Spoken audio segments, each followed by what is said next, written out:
Welcome to life line. సాధారణంగా hair లాస్తో బాధపడుతున్న వారు ఎవరు ఏం చెప్పినా సరే వాళ్ళు ట్రై చేస్తూ ఉంటారు.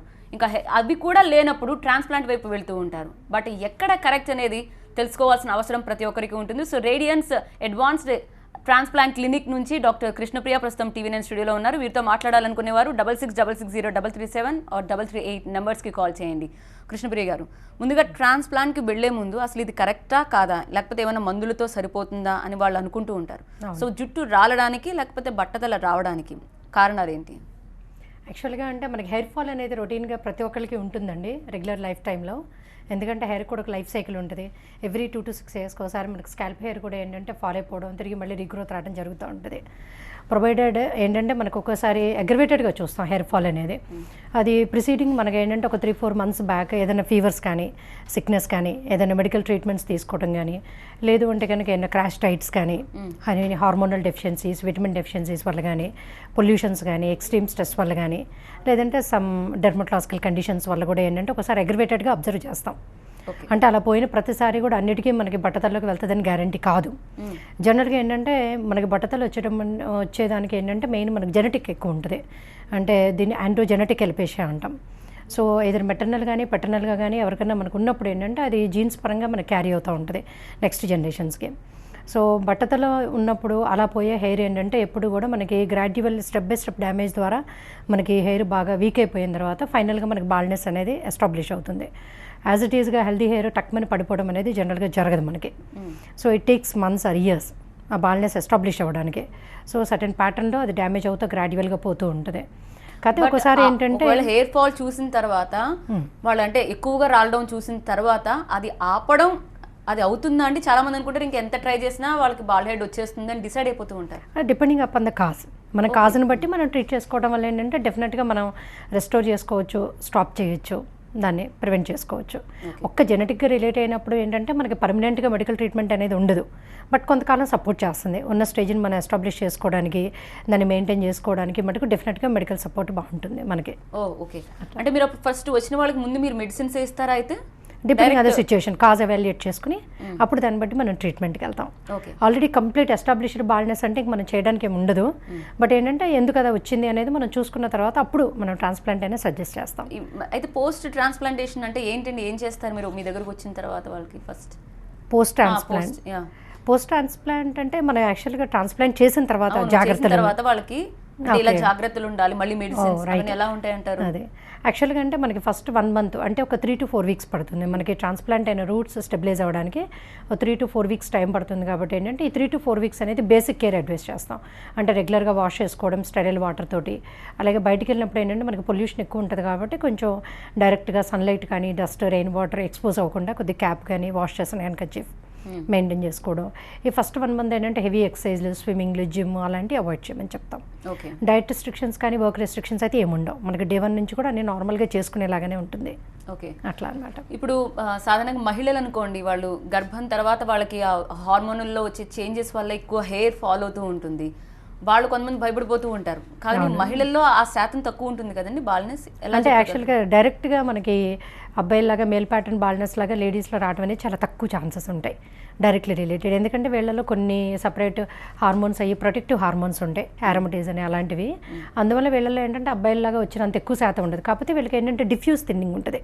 అంటే ఓవరాల్గా పలచబడిపోవడం, గ్రాస్గా హెయిర్ క్వాలిటీ పడిపోవడం ఇలాంటి ఎక్కువ అబ్జర్వ్ చేస్తూ ఉంటాం అనమాట. దట్టు ఏంటంటే ఈ మెనోపాజ్లో మీరు అన్నట్టుగా ఏంటంటే పోస్ట్ నేటల్ పీరియడ్లో, పోస్ట్ డెలివరీ టైంలో కానీ, బాగా ఎనిమిక్ అయిపోయినప్పుడు కానీ, ఎక్కువ క్రాష్ డైట్స్ చేసి వెయిట్ లాస్ ఎక్కువ అయిపోయినప్పుడు, అలాగే మెనోపాజల్ చేంజెస్, ఈ హార్మోన్స్ థైరాయిడ్ కానీ, పీసీఓడి కానీ ఇవి ఎక్కువ ఇన్ఫ్లుయెన్స్ చేస్తాయి అనమాట న్యూట్రిషన్ స్టేటస్తో పాటు. కాలర్ తీసుకుందామండి. హరికృష్ణ గారు మాట్లాడండి డాక్టర్తో.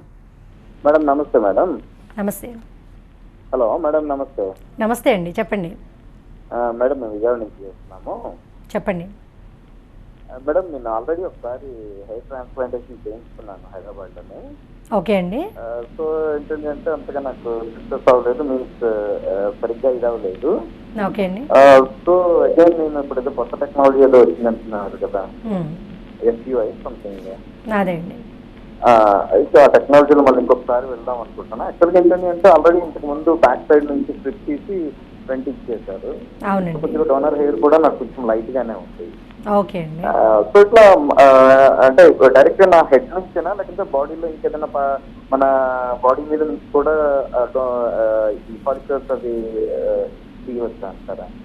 అంటే హరికృష్ణ గారు యాక్చువల్గా మనకి ట్రాన్స్ప్లాంటేషన్ అంటే ఎక్స్ట్రాక్షన్ అంటే వెనక నుంచి తీసే టెక్నిక్ మనకి ఏది వాడినా కూడా ఏంటంటే పైన ఇంప్లాంటేషన్ మనకి ఇంపార్టెంట్ అండి. బాల్డ్ ఏరియాలో మనం ఎలా పెట్టామో, స్కిల్ఫుల్గా పెట్టామా లేదా, డ్యామేజ్ లేకుండా పెట్టారా లేదా అనేది ఏంటంటే డిపెండ్స్ అపాన్ డాక్టర్స్ ఎక్స్పీరియన్స్ కానీ వాటి మీద డిపెండ్ అయ్యి ఉంటుంది క్వాలిటీ ఆఫ్ వర్క్ అనేది. సో అంటే it not depend on extraction అనమాట. అంటే ఎఫ్యూఈ టెక్నిక్ కూడా మనకు కావాలంటే చేసుకోవచ్చు, బట్ నెంబర్ ఆఫ్ క్రాఫ్ట్స్ మనకి నీడ్ ఎక్కువ ఉన్నప్పుడు ఏంటంటే జనరల్గా మనం స్ట్రిప్ మెథడ్కి వెళ్తాము. ఈ లేటెస్ట్ ఎఫ్యూఈ అనేది ఏంటంటే మనకి లిమిటెడ్ క్రాఫ్ట్స్ ఫిల్లింగ్ ఉన్నప్పుడు కానీ, లేదంటే మనకి యాడ్ ఆన్ బెనిఫిట్ స్ట్రిప్తో పాటు ఒకవేళ మనకి ఎక్కువ క్రాఫ్ట్స్ కావాలి, 4-5 వేలు కావాలనుకున్నప్పుడు మనం ఎఫ్యూఈ కూడా చూస్ చేసుకోవచ్చు. తక్కువ క్రాఫ్ట్స్ కావాలన్నప్పుడు కూడా ఎఫ్యూఈ చూస్ చేసుకోవచ్చు. అలాగే మనం బాడీ హెయిర్కి వెళ్ళాలనుకున్నప్పుడు కూడా ఏంటంటే మనకి బియర్డ్ కానీ చెస్ట్ వాల్కి వెళ్ళాలన్నా కూడా ఎఫ్యూఈకి వెళ్ళొచ్చు. సో ఎక్స్ట్రాక్షన్ టెక్నిక్ మీద ఏమీ డిపెండ్ అయ్యి ఉండదండి సక్సెస్ రేట్ అనేది మనకి. కాకపోతే ఏంటంటే స్కిల్ ఆఫ్ ది డాక్టర్ కానీ దాన్ని బట్టి డిపెండ్ అయ్యి ఉంటుంది. ఓకే, మరొక కాలర్ తీసుకుందాం. మచిలీపట్నం నుంచి వాసు గారు మాట్లాడండి. నమస్తే అండి. చెప్పండి. హలో, ఇది స్కాల్ప్ లో డాండ్రఫ్ ఉండటం మూలంగా కూడా హెయిర్ ఫాల్ అవుతుందా, హెయిర్ గ్రోత్ ఉండదంటారా? అంటే వాసు గారు డాండ్రఫ్ అనేది రొటీన్గా డే టు డే లైఫ్లో చాలామందికి రెగ్యులర్గా ఉంటూనే ఉంటుందండి. అది మామూలుగా రొటీన్ డాండ్రఫ్ అనేది ఏమి డిసీజ్ కాదు మనకి. అంటే అది మన బాడీ నేచర్ని బట్టి, మన సెక్రెట్ అయ్యే సీబమ్ని బట్టి మనకి ఏంటంటే రెగ్యులర్గా ఎక్స్ఫోలియేషన్ ఉంటుంది డెడ్ సెల్స్ అనేది. సో ఈ డెడ్ సెల్స్ మీద కానీ, స్వెట్ మీద కానీ, మనకు వచ్చే ఆయిల్ సెక్రెషన్ సీబమ్ మీద కానీ లాట్ ఆఫ్ బ్యాక్టీరియా కానీ ఫంగై మనకి గ్రో అవుతూ ఉంటాయి. సో అది ఒక్కొక్కరు బాడీ నేచర్ని బట్టి ఒకలా ఉంటుంది అనమాట. అందువల్ల ఏంటంటే కొంతమందికి ఎక్కువ ప్రిడిక్షన్ ఉంటుంది. ఈవెన్ దో వాళ్ళకి ఏంటంటే ఆ ట్రీట్మెంట్ తీసుకున్నా కూడా మళ్ళీ వస్తూ ఉంటుంది. కాబట్టి ఏంటంటే రెగ్యులర్గా కొంచెం యాంటీ డాండ్రఫ్ షాంపూస్ మెయింటైన్ చేసుకుంటూ ఉండాల్సి వస్తుంది. బట్ అది కాకుండా ఏంటంటే కొన్ని పర్టికులర్ స్కిన్ డిసీజెస్, ఇప్పుడు సోరియాసిస్ కానీ వేరే కొన్ని రకాలు ఉంటాయి. వాటిల్లో ఏంటంటే ఆ ప్రాబ్లం వల్ల వచ్చే డాండ్రఫ్ ఉంటుంది. సో అది ముందు ఏంటంటే దేనివల్ల వచ్చింది అనేది మనకి డిమార్కేషన్ ఒకసారి చేసుకుంటే బెటర్. సో ముందు డెర్మటాలజిస్ట్ని ఒకసారి కన్సల్ట్ చేయండి, మీరు క్లారిటీ ఉంటుంది. అంటే సాధారణంగా ఎన్నిసార్లు చేయించుకోవచ్చు అండి ట్రాన్స్ప్లాంటేషన్ అంటే డిపెండింగ్ ఆన్ ద బాల్డ్నెస్. మనకి బాల్డ్నెస్ గ్రేడ్ 2 నుంచి గ్రేడ్ 7 దాకా ఉంటుంది. సో గ్రేడ్ 7 ఉన్న వాళ్ళకి కూడా అంతా ఒకేసారి చేయలేము కదా. సో ఒకసారి 2 times 3 times ఇంకా అవసరమైతే ఎక్కువ కూడా చేయాల్సి వస్తుంది. కేవలం హెయిర్ మాత్రమే అండి? అంటే ఈ మధ్య మేము ఫేషియల్, బాడీ ఇలా కూడా వింటున్నాం, వాటి గురించి చెప్తారా ఒకసారి? యా, అంటే యాక్చువల్గా ఫేషియల్ ట్రాన్స్ప్లాంట్స్ అంటే ఏంటంటే మనకి ఫేస్ మీద ఐబ్రోస్ కానీ, మన ముస్టేజ్ కానీ, బియర్డ్ కానీ, కొంతమంది కంజెంటల్గా కానీ, యాక్సిడెంటల్గా కానీ పోవడం కానీ, లేదంటే అసలు డెవలప్మెంట్ సరిగా లేకపోవడం, పార్షియల్గా డెవలప్ అవ్వడం చాలామందికి చూస్తూ ఉంటాము. సో వాటిని మళ్ళీ మనం త్రూ ట్రాన్స్ప్లాంటేషన్ ద్వారా స్కాల్ప్లో హెయిర్ మనకి సూటబుల్ హెయిర్, క్వాలిటీ హెయిర్ మనం సెట్ చేసుకుంటే కనుక తిరిగి మళ్ళీ మనం కంప్లీట్గా రిక్రియేట్ చేసుకోవచ్చు టోటల్గా, బియర్డ్ కానీ, ముస్టేజ్ కానీ, ఐబ్రోస్ కానీ. ఓకే, అట్లా అంటే చాలా ట్రాన్స్ప్లాంటేషన్ సంబంధించి ట్రాన్స్ప్లాంట్ క్లినిక్ మేము చాలా చూస్తున్నాం. But Radiance advanced hair transplant clinic గురించి అంటే స్పెషాలిటీస్ గురించి ఏం చెప్తారు? స్పెషాలిటీస్ గురించి అంటే కనుక we are unique in doing the combine techniques. అంటే ఎఫ్యూఈ కంబైన్ టెక్నిక్ అనేది మనం యూనిక్గా ఫస్ట్ స్టార్ట్ చేసాం. అలాగే ఫేషియల్ ట్రాన్స్ప్లాంట్స్ కానీ, బాడీ హెయిర్ ట్రాన్స్ప్లాంట్స్ కానీ ఇవన్నీ కూడా ఎక్స్క్లూజివ్గా చేస్తున్నాం. క్వాలిటీ ఆఫ్ వర్క్ అంటే లేటెస్ట్ ఇప్పుడు మనం చేసే ultra refined follicular unit grafting కానీ, డెన్స్ ప్యాకింగ్, మెగా సెషన్స్ కానీ ఇలాంటివన్నీ కూడా మనం యూనిక్గా చేస్తాం. ఓకే, మీ దగ్గరికి వచ్చి ఒక పేషెంట్ అంటే ఫస్ట్ ఫేస్కి ఎలాంటి షేప్ సూట్ అవుతుంది అనేది దానికి చూపిస్తారా? డెఫినెట్గా. ఆ లుక్ రావడానికి వాళ్ళకి ఎంత టైం పడుతుంది? మళ్ళీ అది మనకి ట్రాన్స్ప్లాంట్ అయిన తర్వాత మనం ట్రాన్స్ప్లాంట్ అయిన దగ్గర నుంచి గ్రోత్ రావడానికి మనకి 3 months దగ్గర నుంచి వస్తుంది. సెకండ్ మంత్, థర్డ్ మంత్ దగ్గర నుంచి మనకి 6 to 8 monthsకి మనకి కంప్లీట్గా వచ్చేస్తుంది మ్యాక్సిమం. అంటే పెట్టిన దాంట్లో మనకి 80 to 90% గ్రోత్, షేప్ అన్నీ వచ్చేస్తాయి అనమాట. అది అంటే పెట్టినప్పుడే మనకి బయటకు కనిపిస్తూ ఉంటాయి రూట్స్, బట్ గ్రోత్ అదంతా స్టెబిలైజ్ అయ్యి మనకి అది బాగా ఫిక్స్ అవ్వడానికి 6 to 8 monthsకి చేంజ్ అంటే వాళ్ళు they can go for trimming and shaving అనమాట. షేవింగ్, ట్రిమ్మింగ్ కూడా చేసేసుకోవచ్చు. అందులో ఏమైనా జాగ్రత్తలు తీసుకోవాలా వాళ్ళు? ఏముండదు, నార్మల్ హెయిర్ లాగా, ఒరిజినల్ హెయిర్ లాగా ఉంటుంది, ఏమి స్పెషల్గా అక్కర్లేదు అట్లా. సాధారణంగా ట్రాన్స్ప్లాంట్ అనగానే వాళ్ళకి సూటబుల్ క్యాండిడేట్ని ఎవరు చూస్తారు అంటే ఆ పేషెంట్కి? Doctor will decide it. అంటే సూటబిలిటీ అంటే డిపెండ్స్ అపాన్ మనకి పేషెంట్ ఆస్పెక్ట్లో ఉంటుంది, డాక్టర్ ఆస్పెక్ట్లో ఉంటాయి. అంటే ఎట్లా అంటే ఇప్పుడు పేషెంట్ మనకి ఇఫ్ యూ అప్రోచెస్ అస్ అంటే కనుక first you have to tell them. అంటే ట్రాన్స్ప్లాంట్ చేసిన తర్వాత ఏంటి మనకేమి చిన్నప్పుడు 10 ఏళ్ళ అబ్బాయిలాగా అయిపోము, చిన్నప్పుడు అంత దట్టంగా రాదు. సో మనకి ఎంత ఏరియా లాస్ అయింది, ఎంతవరకు మనం చేయగలుగుతాము ఒక సెషన్లో, సో పెట్టిన తర్వాత మనకి ఎంత డెన్సిటీ వస్తుంది, ఎప్పటికి గ్రోత్ వస్తుంది అనేది క్లియర్ కాన్సెప్ట్ ఉండాలి. ఎందుకంటే ఇవాళ ట్రాన్స్ప్లాంట్ చేయగానే రేపటికైతే జుట్టేం పెరిగిపోదు మనకి, ఇట్ టేక్స్ టైం. అలాగే తర్వాత వాళ్ళు పోస్ట్ ఆపరేటివ్ కేర్ ఎలా ఉండాలి, ఏం తీసుకోవాలి, ఇవన్నీ కూడా కంప్లీట్గా మనం కౌన్సిలింగ్లో వాళ్ళకి అన్నీ ఎక్స్ప్లెయిన్ చేస్తాం. ఓకే. ఎక్స్ప్లెయిన్ చేయాలి. సెకండ్ పాయింట్ ఏంటంటే డాక్టర్ ఆ పేషెంట్ని సూటబుల్గా ఉందా లేదా తెలియాలంటే మనది ఎంత డోనార్ ఏరియా ఉంది, అతనికి క్వాలిటీ ఆఫ్ డోనార్ హెయిర్ ఎలా ఉంది, కలర్ ఆఫ్ స్కిన్ ఏంటి, టెక్స్చర్ ఏంటి, అలాగే మనం ఎంత డోనార్ ఏరియా నుంచి ఎంత మనం గ్రాఫ్ట్స్ తెచ్చుకోగలుగుతాము. సో ఇవన్నీ కూడా ఆన్ పార్ట్ ఆఫ్ డాక్టర్ చూస్తారు పేషెంట్కి. సో ఈ రెండు మనకు కోయిన్సైడ్ అయితే కనుక అతను కంప్లీట్గా మనకి చెప్పిన ఎక్స్పెక్టేషన్ ప్రకారంగా తను థాట్ కూడా మనకి సెట్ చేయగలిగితే కనుక అప్పుడు మనం ట్రాన్స్ప్లాంట్కి వెళ్ళచ్చు. ప్రొవైడెడ్ అంతా మిగతా అన్ని ఫిట్నెస్ బాగుంటే హెల్తీగా we can go for it. ఎంతవరకు అవేర్నెస్ వచ్చింది అనుకుంటున్నారండి గత కాలంతో పోల్చితే? చాలా వరకు బెటర్ అండి. అంటే అట్లీస్ట్ కాకపోతే ఇంకా బయట చాలా వరకు కొంతమందికి తెలియట్లేదు. ఇంకా కొన్ని చోట్ల చాలా దెబ్బతిని వచ్చే వాళ్ళు కూడా చాలామంది ఉంటూ ఉంటారు బయట. అదే అంటే అంతా బాగున్నా కూడా ట్రాన్స్ప్లాంట్ చేస్తామని చేయకుండా ఉండడం అలాగంటే ఇంకా అందరికీ తెలియట్లా. బట్ కొంచెం ఎడ్యుకేషన్ లెవెల్స్ని బట్టి కొద్దిగా బాగా ఎడ్యుకేటెడ్ అయితే కనుక డెఫినెట్గా కొంచెం వెబ్సైట్స్లో కానీ వీటిల్లో కానీ చదువుతున్నారు, చూస్తున్నారు. కాబట్టి ఎడ్యుకేషన్ లెవెల్ని బట్టి అవేర్నెస్ కూడా ఉంది ఫ్రాంక్గా చెప్పాలంటే. అట్లా అనమాట. వాళ్ళకి ఇప్పుడు వాళ్ళకి వేరే సమస్యలు ఏమైనా ఉన్నాయా అని ఏమైనా చెక్ చేసుకుంటారా డాక్టర్ వాళ్ళకి ట్రాన్స్ప్లాంట్ సజెస్ట్ చేసే ముందు? డెఫినెట్గా అంటే ఏది ఉంటే ట్రాన్స్ప్లాంట్ వాళ్ళు చేయడానికి నిరాకరిస్తారు? ఆన్ పార్ట్ ఆఫ్ సర్జరీ అయితే కనుక మనకి ముందు సూటబిలిటీ ఆఫ్ డోనార్ ఏరియా బాగుండాలి. ఓకే. అది డోనార్ ఏరియా బాగాలేదనుకోండి వి కాంట్ డూ. అదే సర్జరీ మనకి సక్సెస్ఫుల్గా చేయలేము. అంటే క్వాలిటీ బాగాలేకపోయినా, డెన్సిటీ బాగాలేకపోయినా అవన్నీ మనం చేయలేము. అలాగే డిఫ్యూజ్గా పోయినా కూడా ఒక్కోసారి ఏంటంటే మనకి ప్యాటర్న్ లాస్ అంటాం జనరల్గా బాల్నెస్ పోయినప్పుడు. అలా కాకుండా ఏంటంటే బట్టతల డిఫ్యూజ్గా పోతుంది ఒక్కోసారి, ప్యాటర్న్ లాస్ కాకుండా.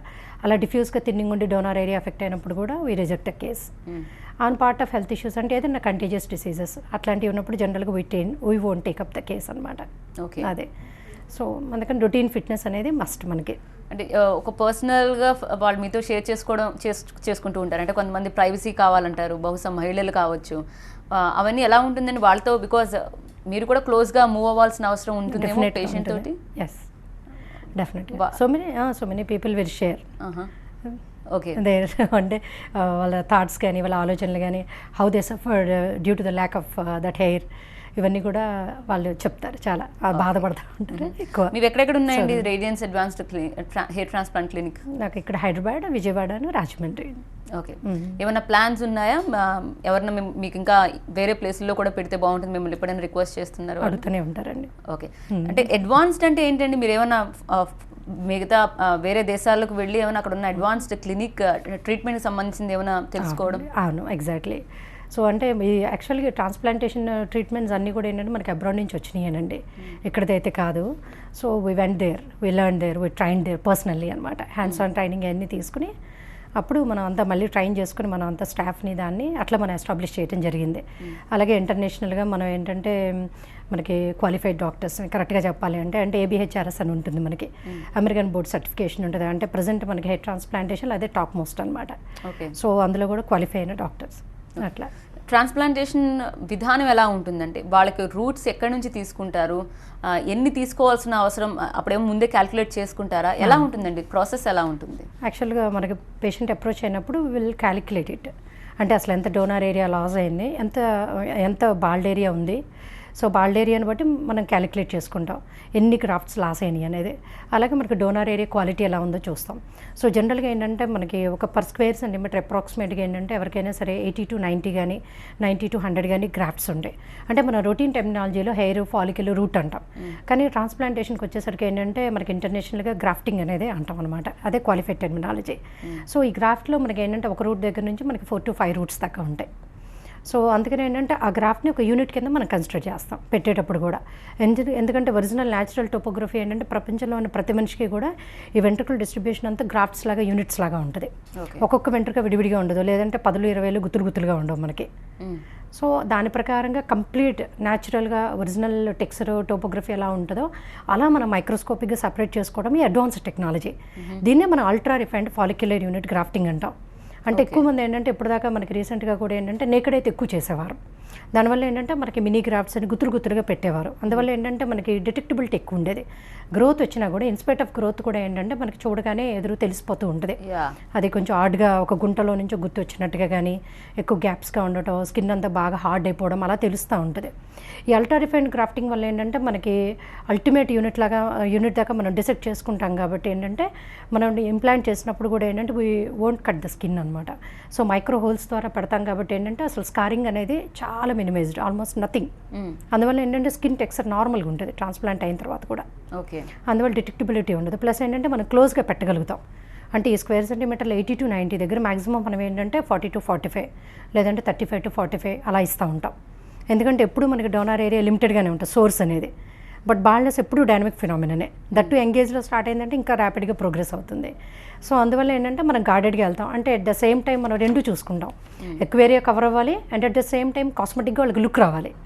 కవర్ చేసుకుంటే, కామ్ చేసుకుంటే, అట్లీస్ట్ చిన్నప్పట్లా కాకపోయినా we must have a good face. అంటే ఫేషియల్ ఫ్రేమింగ్ కానీ, లుక్ కానీ, హెయిర్ లైన్ డిజైనింగ్ కానీ they play a lot of role అనమాట వాళ్ళకి అది ఇచ్చేటప్పుడు. సో అంతా ఎస్టిక్గా మనం థింక్ చేసుకుని దాన్ని బట్టి ప్లాన్ చేసుకుంటూ ఉంటాం. ఓకే, ఒక కాల్ తీసుకుందామండి. జ్యోతి ఫ్రమ్ రాజమండ్రి. జ్యోతి గారు మాట్లాడండి. ఎస్, మాట్లాడండి జ్యోతి గారు. హలో,